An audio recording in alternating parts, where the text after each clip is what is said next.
دریا خان سے خبر ہے کہ وزیر اعلیٰ پنجاب مریم نواز کے ویژن کو عملی شکل دینے کے سلسلے میں وزیر اعلیٰ پنجاب ویژن کوارڈینیشن کمیٹی کا وفد اسسٹنٹ کمشنر دریا خان حمزہ ندیم سے ملا۔ رپورٹ سید متی اللہ گیلانی اور آپ دیکھ رہے ہیں آج تک۔ آج تک کی ویڈیوز دیکھنے کے لیے ہمارا چینل سبسکرائب کیجئے اور بیل آئیکن کو کلک کیجئے تاکہ آپ ہماری آنے والی ویڈیوز سے باخبر رہ سکیں۔ رپورٹ کے مطابق وفد کی قیادت تحصیل صدر ملک عثمان اور ضلع بکھر یوتھ ونگ کے سینئر نائب صدر سعید احمد خان زوارنی نے کی۔ وفد میں رانا شمریز، سجاد حسین، محمد دانیال صدیقی، فیصل حبیب، کلیم اللہ آوان اور مجاہد عباس بھی شامل تھے۔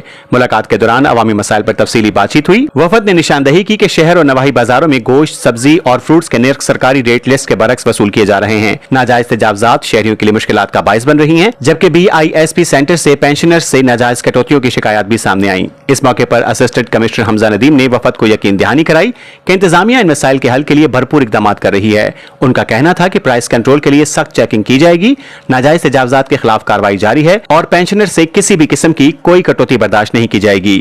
مزید خبروں اور نیوز اپڈیٹس کے لیے دیکھتے رہیے آج تک۔